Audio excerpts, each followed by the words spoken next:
Har'a aappii ajaa'ibaan isinii qabadhee dhufe. Aappiin kun aappii namoonni hedduun barbaadaa turanii akkasumas namoonni hedduun na gaafachaa turanii akkamitti feesbuukii irraa viidiyoo karaa salphaadhaan dadhabbii tokko malee achi as na qabaa osoo hin jedhin abbaan fedhe buufachuu kan danda'u beekumsaa fi wantoota tokkollee osoo hin barbaadin aappii ajaa'ibaa isinii qabadhee dhufe. Aappiin kun pilaastoor keessaa argattanii aappii hedduu bu'a qabeessaa maalummaa akkamitti akka buufatanii fi karaa salphaan akkamitti aappii kanarraa viidiyoo barbaadan itti galchitanii akka itti buufatan isin agarsiisa. Nafaan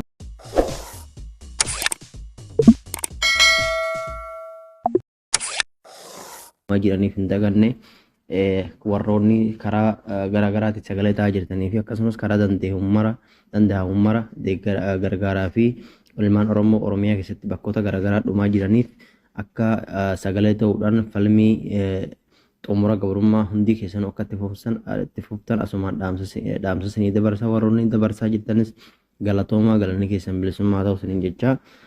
Warroonni haaraa taatan gara chaanala kiyyaa kottaadhaa dhaqaa subscribe gochuun laayikii gochuu sheer gochuudhaan na jajjabeessaa. Namoonni viidiyoo kiyyaallee akka namoota bira ga'ee namoonni irratti fayyadaman isiniin jedha.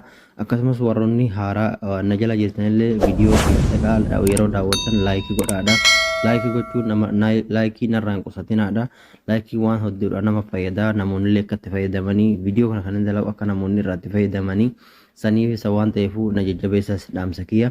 Aappii kana karaa salphaadhaan download for Facebook jedhu maqaa kana barreessitanii kallattumaan Facebook pilaastoor keessa argachuu dandeessanii akkasumas warroonni barreessuu fi buufachuun isa rakkisu telegiraama kiyyaa fi diskiripshinii liinkii kana YouTube channel kiyya jala isiniif kaa'aa achi keessa seentanii karaa salphaan buufachuu dandeessanii isiniin jedha.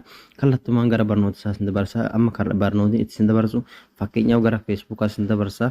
Asumaanuu feesbuuka kiyya Adam Walloo jedhu feesbuuka kana follow gochuun jajjabeessa isiniin jedha. Kallattumaan feesbuuka keessa seennee suma akkasitti ilaalaa jiru viidiyoo nuti jaalannu viidiyoo kana fakkeenyaaf viidiyoo kana buufachuun barbaade jihaa jedhuudi. Viidiyoo kana maal buufachuudhaaf qasxii asumatti tuqaa sadii tanarra tuqaasaa jecha. Tuqaa sadii erga tuqaaseen booda asitti koppii liinkii kee dhufaarra tuqaasaa jecha. Koppii liinkii booda feesbuuka keessaa gabba. Feesbuuka keessaa bahaa maal godhuun qaba as gubbaan tuqaasa. Erga as gubbaa tuqaaseen booda waa tokko isin achi koppii liinkii goonaan kallattumaan viidiyoo sun asitti isinii darba. Maal godhu isinirraa eegama hoo asitti dhuftanii download gootan. Download kana quba keessanii irra tuqaastan. Viidiyoo isinii dhufa viidiyoo sekondiishan kinoo kun haga sekondiishan dhumtuun eeggattanii ergasii eksi kana tuqxanii ifirraa deebitan.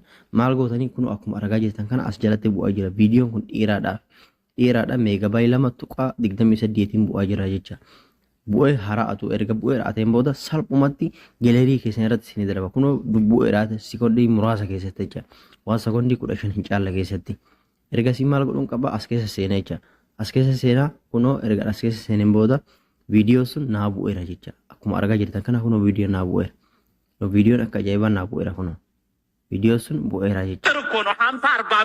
Argitanii karaa salphaadhaan aappii hedduu bu'a qabeessaa namoonni hedduun irraa fayyadamtan jedheen abdii qaba. Laayikii gochuu sheer gochuudhaan jajjabeessa namoota biraan ga'aa namoonni illee akka itti fayyadaman dhaamsa kiyya.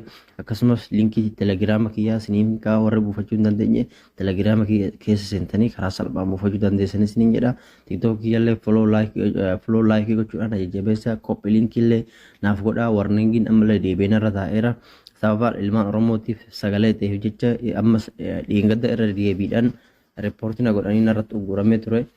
Uguramee jira warningiin irraa kaane liinkii koppii naa gochuudhaan na jajjabeessa isiniin jedha. Haga barnoota dhufu walitti deebinutti nagaa naa tura. Falmis jajjabeessa itti fufan dhaamsa.